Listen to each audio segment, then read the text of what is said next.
I want to ask you something, and I want you to sit with it honestly before you answer, even just to yourself. Are you happy? Not are you okay? Not are you getting through it? Not are you busy enough not to notice? I mean something more specific and harder than all of those. Are you genuinely, quietly, in your actual life, happy? I ask because I have been thinking about a woman named Frances. She is 67. She was married for 31 years. Her husband died 4 years ago. And somewhere in the middle of the grief, which was real and long and nothing like the books described, she discovered something she has been trying to explain to me ever since. She said, "Patricia, I think I might be the happiest I have ever been, and I am alone." She was not performing contentment. She was not making the best of things. She meant it as a plain statement of fact, the way you would say, the coffee is hot or the window is open. That is what this conversation is about. There is a story we tell women quietly, consistently, from the time they are very young, about what a complete life looks like. It involves another person. It involves being chosen. It involves having someone to come home to, someone to eat dinner with, someone who knows where you keep things and what you look like when you are tired. That is not a wrong story. Connection is real. Partnership is real. The particular comfort of being known by someone over a long period of time is real. But it is not the only story. And the way it gets told as the story, the one that makes a life legitimate, is not useful to you. And it is especially not useful to you at 67 or 58 or 72 or whatever age you are at right now, navigating a life that may or may not include the kind of partnership you were told to build it around. Frances told me that one of the strangest things about the years after her husband died was how often people treated her aloneness as a problem to be solved. Friends introduced her to widowers. Her daughter worried aloud. Acquaintances asked in the way people ask when they are actually suggesting something. "Have you thought about getting out there again?" She said, "I had to figure out what I actually wanted, not what I was supposed to want. What I actually genuinely wanted when I sat with the question honestly." She told me that it took longer than she expected to even hear herself clearly on this, because the story about what she was supposed to want was loud. It had been playing for so long that it had started to sound like her own voice. She had to learn, quite deliberately, to distinguish between the two, between the desire that was genuinely hers and the desire that had been handed to her so early and so consistently that she had never thought to question it. That is harder than it sounds. And it is one of the reasons I think this conversation is worth having, not because being alone is the right answer for every woman, but because knowing what you actually want, stripped of the template, is worth knowing, regardless of what answer it produces. The answer surprised her.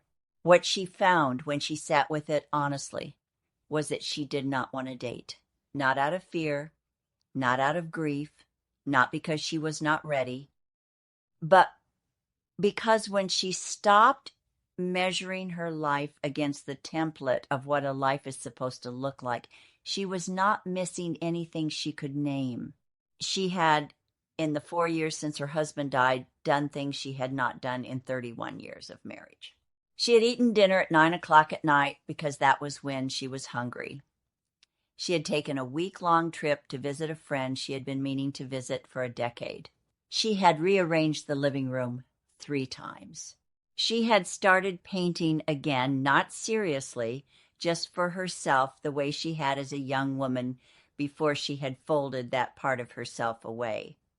Small things, some of them, but she said something about them that has stayed with me.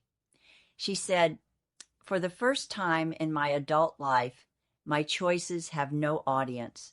I don't make them in relation to anyone." And I didn't know until now how much of what I did was shaped by someone else watching it. I have been thinking about that phrase ever since. The choices have no audience. There is a particular kind of happiness that requires a witness. It is not a lesser happiness, it is real, and it is what many people are looking for when they say they want a partner. They want someone to see them, someone to confirm that the meal was good, that the day was hard, that the thing they just said was funny. Partnership at its best is a continuous act of mutual witnessing, and that is a genuinely beautiful thing. But there is also a happiness that does not require a witness, that does not need to be reported back. That exists entirely inside your own experience, not to be verified, not to be shared, just to be felt. Frances said she had not known this kind of happiness was available to her. Not because no one had told her it was, but because she had never, in all her adult years, been in a position to find out.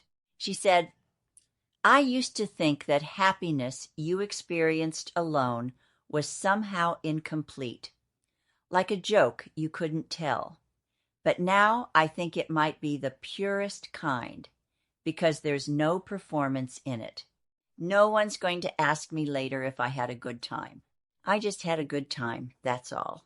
There is a difference between lonely and alone that I think is important to name, because they get confused both by the people experiencing them and by the people watching from outside. Loneliness is a state of unmet need. It is the feeling that you are not seen, not connected, not in contact with the world in the ways that matter to you. It is real and it is painful, and it has nothing to do with whether or not another person is in a room with you. You can be deeply lonely inside a marriage. You can be genuinely not lonely, living entirely by yourself. Aloneness is simply a fact of configuration. It tells you nothing about whether a person is thriving or suffering, connected or cut off, full or empty. Frances is alone.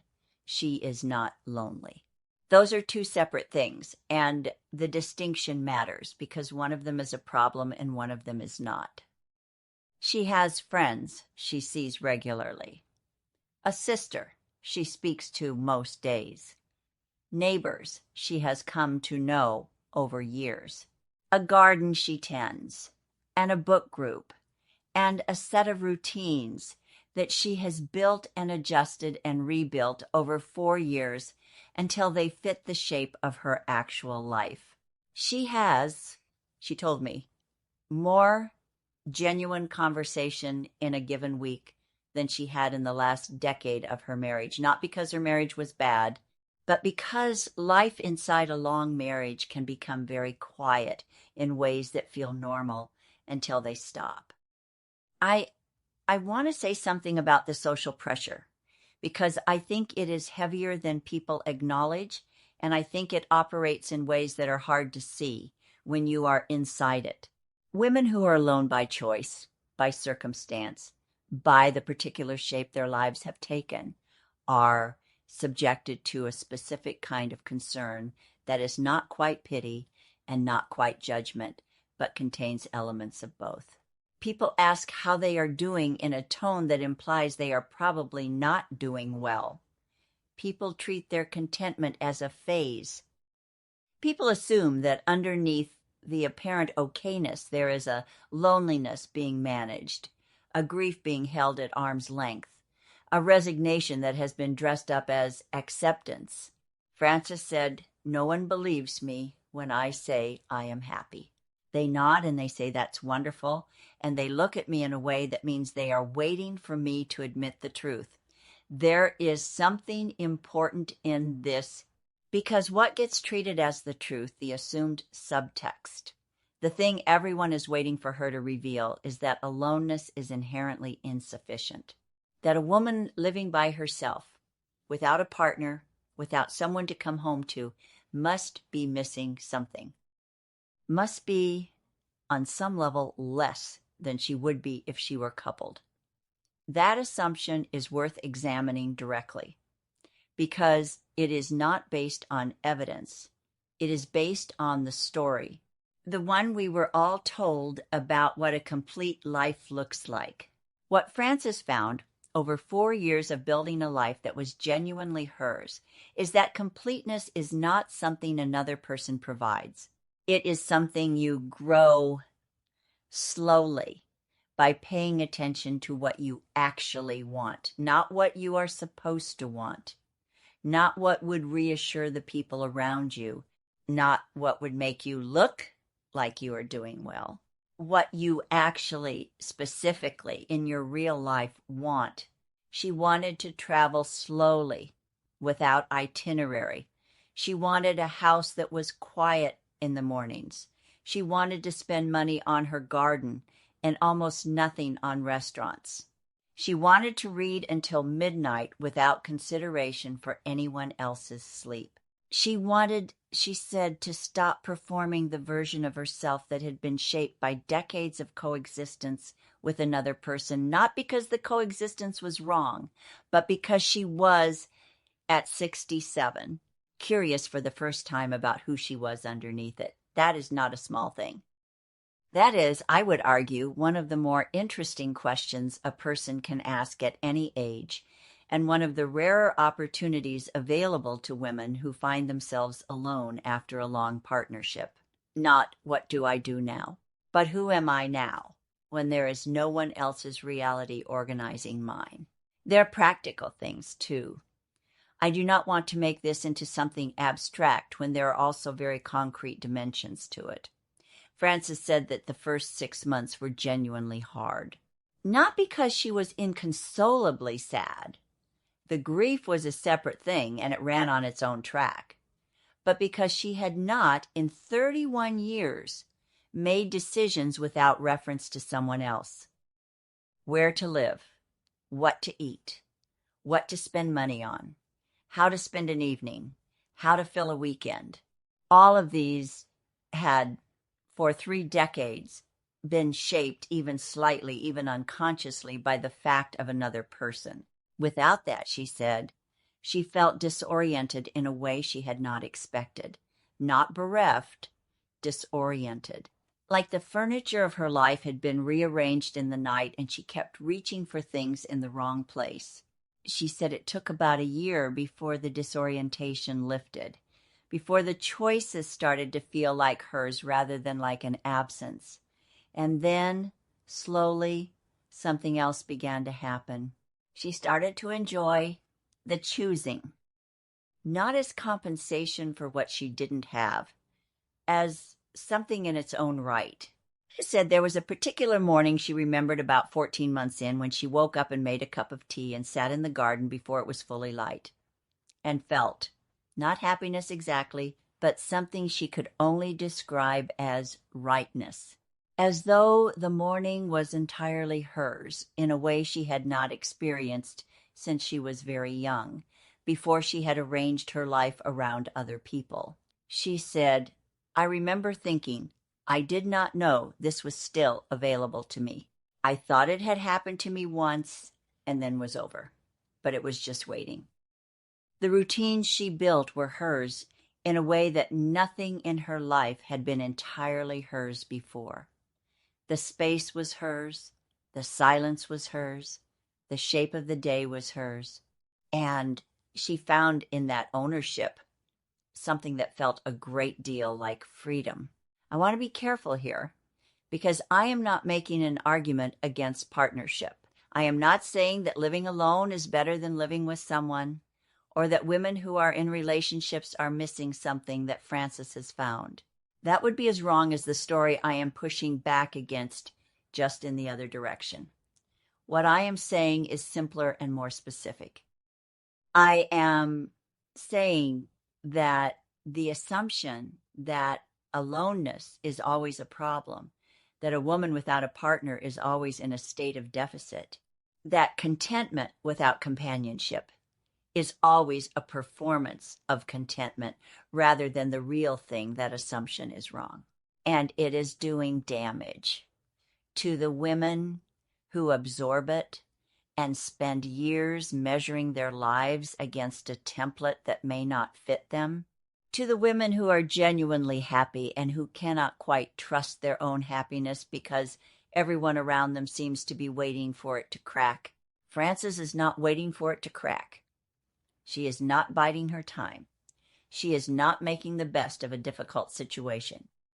She is living a life she has built carefully and deliberately over 4 years, and she describes it with the matter-of-fact satisfaction of someone who has found something they did not know they were looking for. She said, "I spent most of my adult life being part of a we. I loved it, I would not trade it, and now I am an I, and I love that too. These are not the same thing. Both of them are real."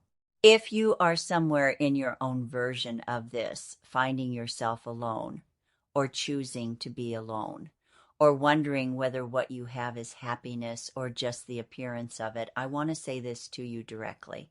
Your aloneness is not a problem that needs solving unless you experience it as a problem. Other people's discomfort with it is not evidence that something is wrong.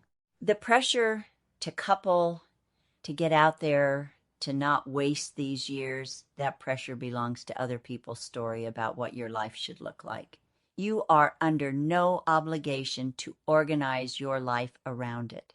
And if there is something in what Frances described that resonates the ownership of the space, the silence, the shape of the day, then perhaps what you are sitting with is not a deficit to be filled. Perhaps it is a life to be built. Build it on your own terms, at your own pace, without an audience, if that is what you want. The happiness that does not require a witness is still happiness. Frances would tell you it might be the most honest kind she has ever known. My name is Patricia Hayes. This is Patricia's Porch, where I believe the most useful thing I can offer is an honest conversation without the performance. If this reached you today, pass it to a woman who needs to hear it. And subscribe below, because I am here every week and I would like to keep talking with you. Thank you for sitting with me. I will see you next time.